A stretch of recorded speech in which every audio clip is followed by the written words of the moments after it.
नमस्कार दोस्तों, स्वागत है आप सभी का आज के मुख्य समाचार के इस वीडियो में। जी हां दोस्तों, मोदी सरकार की तरफ से बड़ी और महत्वपूर्ण खबर की अपडेट निकल कर आ रही है, जिसकी सटीक जानकारी हम आपको इस वीडियो में देंगे। बस आप इस वीडियो के साथ अंत तक बने रहें। लेकिन उससे पहले आपसे एक छोटी सी रिक्वेस्ट है कि मुझे इस वीडियो को बनाने में बहुत मेहनत लगती है, तो इस मेहनत के लिए वीडियो पर एक लाइक जरूर कीजिएगा। साथ ही वीडियो के नीचे दिए गए इस लाल बटन को दबाकर चैनल को सब्सक्राइब कीजिए और इस घंटी को भी दबाइए, ताकि आपको दिन भर की बड़ी खबरों की जानकारी लगातार मिलती रहे। तो चलिए दोस्तों, एक एक करके सभी बड़ी खबरों के बारे में जान लेते हैं। तो दोस्तों, आज की पहली बड़ी खबर की अपडेट की बात करें तो बड़ी कामयाबी, वायुसेना ने आसमान में आकाश से 10 बार मार गिरा दुश्मन के लड़ाकू विमान। जी हां, चीन के साथ चल रहे तनाव के बीच भारतीय वायुसेना ने लगातार अपनी ताकत में इजाफा कर दुश्मनों पर अपनी पकड़ मजबूत किए हुए है। भारतीय वायुसेना ने 10 आकाश मिसाइलों का सफल परीक्षण किया है। आकाश एवं मध्यम दूरी का सतह से हवा में मार करने वाली मिसाइल रक्षा प्रणाली है, जिसे रक्षा अनुसंधान और विकास संगठन द्वारा विकसित किया गया है।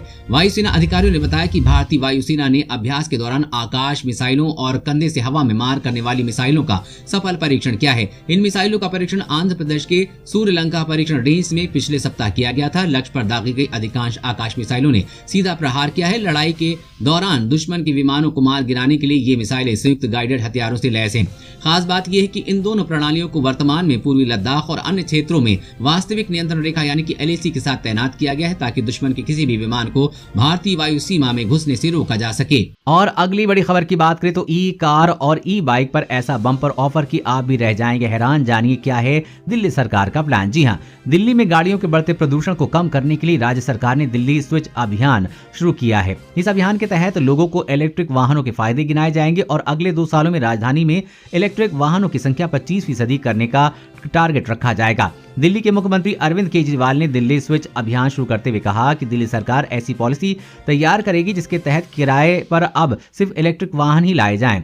लोगों को इलेक्ट्रिक वाहन खरीदने के लिए प्रोत्साहित करने के लिए बड़े पैमाने पर सब्सिडी देने का प्लान तैयार किया गया है। इनसे अगर आप कोई इलेक्ट्रिक 2 व्हीलर या 3 व्हीलर खरीदते हैं तो आपको करीब 30,000 रुपए तक सब्सिडी मिल सकती है और 4 व्हीलर पर ये सब्सिडी की राशि 1.5 लाख रुपए तक हो सकती है। ये सब्सिडी इलेक्ट्रिक वाहन खरीदने के 3 दिन के भीतर सीधे आपके खाते में ट्रांसफर कर दी जाएगी। जितने में इलेक्ट्रिक व्हीकल खरीदेंगे जाएंगे उन पर कोई रोड टैक्स नहीं लेगा, किसी तरह का कोई रजिस्ट्रेशन शुल्क नहीं लिया जाएगा। और अगली बड़ी खबर की बात करें, अलर्ट, करोड़ों भारतीय यूजर्स का डेटा हुआ चोरी। डार्क वेब पर डेबिट और क्रेडिट कार्ड की बेची जा रही है जानकारी। जी हां, भारतीय यूजर्स के क्रेडिट और डेबिट कार्ड के डाटा चोरी की खबर सामने आई है। साइबर सुरक्षा मामलों के cyber security researcher Rajshekhar Rajahariya ने दावा किया है कि भारत के करीब 10 करोड़ से अधिक क्रेडिट और डेबिट कार्ड यूजर्स का डाटा डार्क वेब पर बेचा जा रहा है। डार्क वेब पर मौजूद ज्यादातर डाटा बेंगलुरु के डिजिटल पेमेंट गेटवे जेस्पे के सर्वर से लीक हुआ है। राजशेखर ने देश के 70 लाख से ज्यादा यूजर्स के क्रेडिट और डेबिट कार्ड का डाटा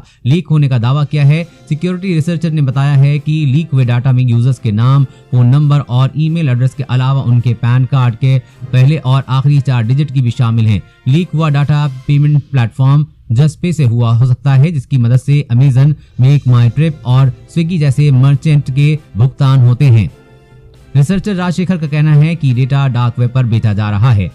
और अगली बड़ी खबर की बात करें तो मशीन गन वाली बोट्स लद्दाख में होंगी तैनात, चीन को बनाएंगे निशाना। जी हां, भारत और चीन के बीच तनाव बरकरार है। राजनयिक और सैन्य स्तर पर बातचीत के बाद भी लद्दाख में दोनों देशों की सेनाएं डटी हुई हैं। अप्रैल में दोनों देशों के बीच LAC पर शुरू हुआ तनाव और जून में सैनिकों के बीच हुए संघर्ष के बाद में भारत ने अपनी तीनों सैन्य शक्तियों को मजबूत करना शुरू कर दिया है। सैनिकों की संख्या बढ़ा दी गई है और वहीं एयरक्राफ्ट, हेलीकॉप्टर, तोपें और अन्य हथियारों की तैनाती बढ़ा दी गई है। इसी कड़ी में भारत अब चीन को टक्कर देने और अपनी पेट्रोलिंग को दमदार करने के लिए अत्याधुनिक बोट पैंगोंग झील में उतारने की तैयारी में है। यहाँ पेट्रोलिंग के दौरान चीन अपनी बोट के जरिए भारतीय बोट को टक्कर मारकर नुकसान पहुंचाने और उस भारतीय सेना की बोट को डुबाने की कोशिश करता रहा है। लेकिन अब भारत ने चीन से टक्कर लेने के लिए नई स्टाइल बोट तैयार करने की दिशा में काम कर लिया है।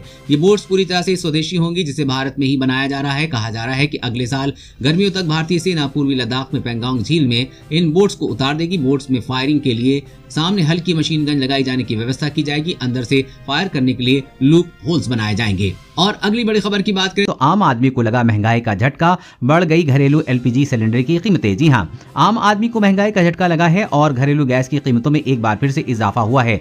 ऑयल मार्केटिंग कंपनियों ने LPG सिलेंडर की कीमत जारी कर दी है और दाम 25 रुपए प्रति सिलेंडर बढ़ाए गए हैं, जबकि व्यावसायिक सिलेंडर के दाम 6 रुपए घटाए गए हैं। इससे पहले कमर्शियल LPG सिलेंडर यानी कि 19 किलोग्राम के दाम और 190 रुपए प्रति सिलेंडर बढ़ाए गए थे। घरेलू गैस की कीमतों में 25 रुपए की बढ़ोतरी के बाद दिल्ली में LPG LPG सिलेंडर की कीमत 719 रुपए हो गई है। ये नई दरें आज से लागू हो चुकी हैं। बता दें कि दिसंबर में IOC ने घरेलू रसोई गैस के दाम 2 बार बढ़ाए थे।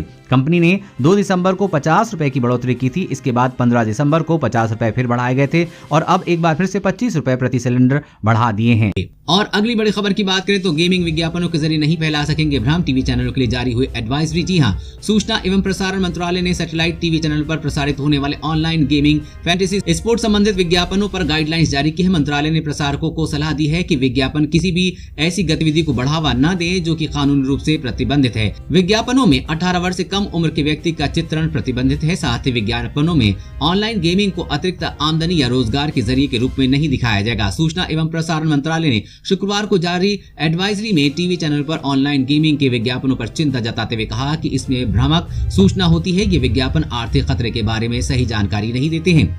गाइडलाइंस के मुताबिक ऐसे विज्ञापनों में 18 वर्ष या इससे कम का कोई व्यक्ति नहीं दिखेगा। विज्ञापनों के 20% हिस्से पर चेतावनी जारी करनी होगी। ये गेम अधिक रूप से नुकसान पहुंचा सकते हैं। विज्ञापनों में ऐसे ऑनलाइन गेमिंग को रोजगार के रूप में चित्रित नहीं किया जा सकता। टीवी चैनल पर ये दिशा निर्देश जल्द लागू होंगे।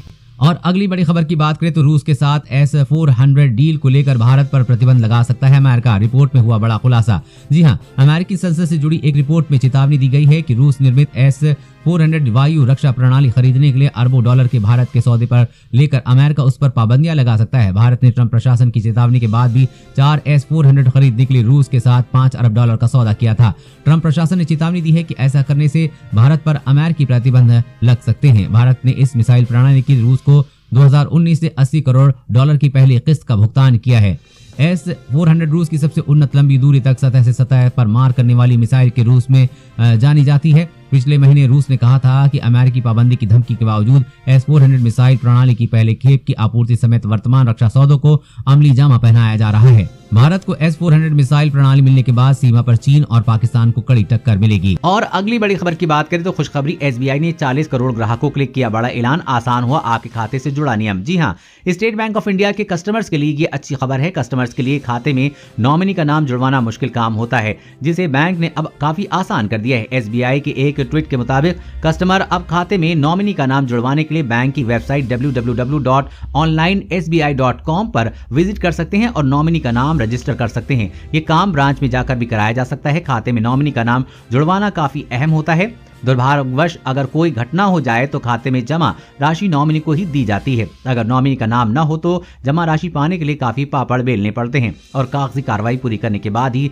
पैसा मिलता है। इसलिए बैंक में सेविंग अकाउंट खोलने, म्यूचुअल फंड में निवेश करने या बीमा पॉलिसी लेते समय इस बात का ख्याल जरूर रखें और नॉमिनी का नाम जरूर जुड़वाएं। और अगली बड़ी खबर की बात करें तो एलन मस्क का बड़ा ऐलान, साल के अंत तक इंसानी दिमाग में लगाएंगे कंप्यूटर चिप। जी हाँ, दुनिया के सबसे अमीर शख्स टेस्ला और स्पेस एक्स कंपनियों के मालिक एलन मस्क ऐसे सपने देखते हैं जो सुनने में काल्पनिक लगते हैं, चाहे वो मंगल पर शहर बसाने का सपना हो या इंसानी दिमाग में चिप लगाने का। लेकिन इंसानों को ऑटो पायलट कार जैसी चीजों से रूबरू कराने वाले एलन मस्क के लिए कुछ भी असंभव नहीं लगता। अब मस्क ने घोषणा की है कि इस साल के आखिर तक इंसानों के दिमाग में कंप्यूटर चिप लगाने की योजना शुरू की जाएगी। एलन मस्क का कहना है कि साल के अंत तक न्यूरोलिंक का ह्यूमन ट्रायल शुरू हो जाएगा। बता दें कि Neuralink brain computer interface startup है जिसका ट्रायल जानवर पर किया जा चुका है। एलन मस्क ने इसकी जानकारी सोशल मीडिया पे दी है। एक यूजर्स ने उनसे ह्यूमन ट्रायल में शामिल होने का अनुरोध किया था। उसने लिखा कि वो 20 साल पहले हुई एक कार दुर्घटना में लकवाग्रस्त हो गया था। उसने कहा कि मैं आपके न्यूरोलिंक ह्यूमन ट्रायल के लिए उपलब्ध हूं। मस्क ने कहा कि इस साल के आखिर तक ट्रायल शुरू हो सकता है। और अगली बड़ी खबर की बात करें तो LAC पे भारत चीन विवाद को लेकर बड़ी खबर, चीन ने भारतीय चौकी के सामने तैनात किए टैंक। जी हां, भारत और चीन के बीच वास्तविक नियंत्रण रेखा यानी कि LAC पे जारी गतिरोध के बीच चीन की नई साजिश सामने आई है। चीन ने भारतीय चौकियों के सामने टैंक तैनात कर दिए हैं। बता दें कि भारत और चीन के बीच LAC पर पिछले 18 महीने से विवाद चल रहा है। चीन ने LAC पर रेजोंगला, रेंचिनलॉ और मुखोसरी कवर टैंक तैनात कर दिए हैं। चीन के टैंकों की एक एक्सक्लूसिव वीडियो भी सामने आई है जिससे साफ दिख रहा है कि चीन ने सीमा पर भारतीय चौकी के सामने 30 से 35 हल्के और आधुनिक टैंकों की तैनाती की है। चीन को करारा जवाब देने के लिए भारत ने भी पूरी तैयारी कर ली है और पहली बार 17,000 फीट पर भारत ने टैंक तैनात किए हैं। ये पहला मौका है जब भारत ने इतनी ऊंची पहाड़ी पर टैंकों की तैनाती की है। हैरानी की बात यह है कि चीन अपनी साजिश पहले ही भांति बरकरार करे हुए है। समय समय पर जब वो थोड़ा सा पीछे हटने की कोशिश करता है, उसी जगह पर वापस लौट आता है। दुश्मन देश अपनी सेना की ताकत दिखाने की कोशिश करता है और उसे लगता है कि इससे सामने वाला डर जाएगा, लेकिन ये नया भारत है जो किसी से नहीं डरता। दोस्तों, आज की खबरों में बस इतना ही। इसी तरह हर रोज काम की खबरें जानने के लिए आप हमेशा हमारे साथ जुड़े रहें। हमारे साथ जुड़ने के लिए वीडियो के नीचे दिए गए इस लाल बटन को दबाइए और साथ ही इस घंटी को भी दबाइए ताकि आपको हर खबर की सटीक जानकारी मिल सके। जय हिंद, धन्यवाद।